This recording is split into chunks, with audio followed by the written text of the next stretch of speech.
All right, YouTube. Once again, it's Kennard Vernon Stewart. The Auburn fan base, go ahead and smash that subscribe button, the like button, and just get involved with this Auburn content. Now, folks try to consider Auburn not a blue blood program, but there's a lot of folks that actually like talking about Auburn. There's a lot of content creators out there that are doing some stuff about,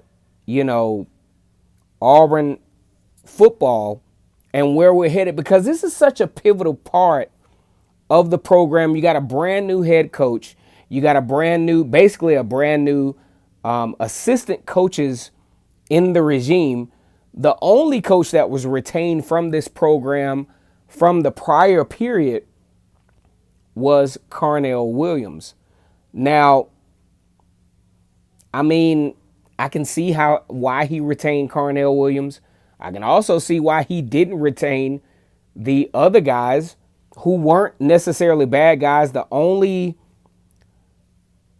guy that I probably would have retained if it were me would have been Travis Williams, because he wouldn't have been tainted from some of the ethics from the other coaching staff. But I think when Bryan Harsin came on, it gave him a chance to do some logistics as to why this program is where they are at this point. Go ahead and like the video, comment, and subscribe. And whether you on Thatcher Magnolia, whether you on Glen Avenue, or whether you across the country, as always, it's great to be an Auburn Tiger, War Eagle. Go ahead and check out also War Report, who actually had a really nice interview with Nathan Roher, who's, had the CBS thing going on in the background. He's a real good Auburn content creator, Auburn enthusiast, talks a lot about Auburn. Go ahead and do that, War Eagle. Now, whenever you have a brand new head coach and you have philosophies that have been put in place, what has been left there is the remnants of Gus Malzahn, I would say, from the latter part of the 2017 class that is still kind of hanging around, 2018, 2019, and 2020. And you also have to account for attrition for guys who have hit the transfer portal and such. Bryan Harsin comes to Auburn, and he kind of, he played it cool. He didn't try to coach the bowl game. He just kind of observed a little bit. But what I did note is the fact that Tank Bigsby probably could have played that game against Northwestern. But I'm going to go out on a huge limb, like I used to say in some of my old videos, is that he probably pulled the card. Y'all can do whatever you want, but Tank Bigsby is not playing in that game. Tank Bigsby is not going to get hurt in this game, because when I make the decisions that I want to make for this program, Tank Bigsby needs to be in the equation. As a matter of fact, Tank Bigsby is the guy that he kind of put as a leadership role with what he has moving forward. Fast forward to now. We'll do the whole, got rid of some of the coaches, got rid of some of the things that have been going on with the program. But when you have a new coach, you have a new change of philosophy. And right now, it's to the point where he said, hey, 50-50, we're 50-50 now. We got 50% of the guys that are sold on what we're doing. And then we got a other portion of this program that, hell, we're just trying to get guys to show up to practice on time. We're just trying to establish the culture here. And let's just say you got a brand new coach. You got Auburn facing some of the toughest competition in all of college football. I don't care what you say. The SEC West is the toughest sub-conference in all of college football. Just like my guys at War Report said, now you got Lane Kiffin in the conversation. You got Mike Leach in the conversation that could actually bring some heat. Then, of course, you have Jimbo Fisher that has a national championship at Florida State, now at Texas A&M, recruiting on an epic level. Then you got LSU, Alabama, who recruit at a great level, period. So now what do?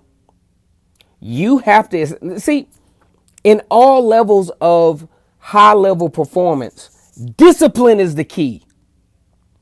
And if you're not disciplined, if you don't have the discipline in place where guys are showing up on time for practice, guys are giving it 100% for every rep, then you set yourself up to when you have that close game like Auburn has had for the past few years against Florida, against LSU, against Alabama, against Georgia, against Minnesota, against Northwestern. Those discipline issues come to play at the heat of the moment during that time. And I think Bryan Harsin understands. He took the charge to say, I'm going to go from Boise State and I'm going to come to a school like Auburn that has maybe not has the facilities that they need, maybe not have all of the intangibles in place to be a consistent top 10 program, but I got to start with discipline. I got to start with guys at least showing up to practice on time. And if you're not that kind of guy that's going to show up to practice on time, if you're not the kind of guy that's going to work out, then I don't need you in this program. Why have you seen guys transferring out? Maybe they don't fit the fabric of what this program is going to moving forward. And I think you have to respect that. The transfer portal has made it to where, hey, if a guy doesn't like it, he can immediately go somewhere else. If some other program will take him in, then it is what it is. But Bryan Harsin is coming here, from what I understand and what I see from the outside looking in, he's coming here to win football games. And if nothing else, he's coming here to win the football games that he should win. Is he going to be favored against LSU? Maybe. Is he going to be favored to win against Georgia? Probably not. Georgia has recruited on a high level over the past few years. And if you know about the law of inflation, that thing has got to hit at a certain point. Alabama, we don't even have to talk about that. We don't even talk about how well they've recruited over the years. But Bryan Harsin knows that if he's going to win these football games, there's certain things he can't tolerate. Players come to practice late? No, he can't tolerate that. Players not giving 120%. He can't tolerate that. And if they want to leave and if they want to go to other programs and carry on that level of mediocrity, I can't say from a factual standpoint that that's the case, but I can almost just about sure enough that I can base my rent on that. That's probably what it is. And he did not come to this program to lose. Bryan Harsin has to set the standard. Has to set the standard that, hey, if we're going to win in the SEC, the toughest conference in football, we have to have a certain level of standards. And it's not going to be a situation where we can let anything slide. And if that means we lose some players, of course we got some guys coming in the summer. Of course we got some guys coming in the fall. Then that is what it is. I think Bryan Harsin is ready to set this standard. I think Bryan Harsin. See, I saw a quote a couple of days ago that said, you got to be brave enough to do the things that you need to do now so that you won't be forced to do them later on. And he did that from the beginning. He saw this coaching staff. He saw the standard that they set, and he didn't agree with it. I'm not saying that it's right or wrong, but I'm also saying it didn't fit his standard. It didn't fit his standard to what he wanted to be promoted from a non-Power 5 team in Boise State, that he learned some stuff. He learned some standards. He actually beat some schools during that time. And he felt like in order for me to achieve what I want to achieve at Auburn, some of this stuff ain't going to work. So you got to set the standard. And you got to stick with the standard, and you got to stick by it, and you can't care what anyone else thinks about it. And I think that's where we're at now. So for the fan base, yes, you might be in a situation where first year with Bryan Harsin, you might not have a 9-10 win season.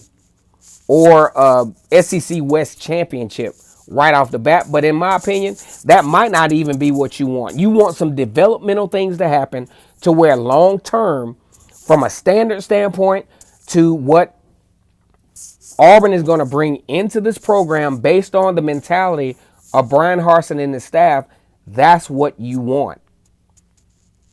Let me know what you think. As always, it's great to be an Auburn Tiger, War Eagle. Go ahead and smash the subscribe button, the like button. Also, if you want to contribute to the channel, go ahead and, look at the video. And if you want to directly support $ Kennard Stewart on Cash App. And as always, great to be an Auburn Tiger, War Eagle.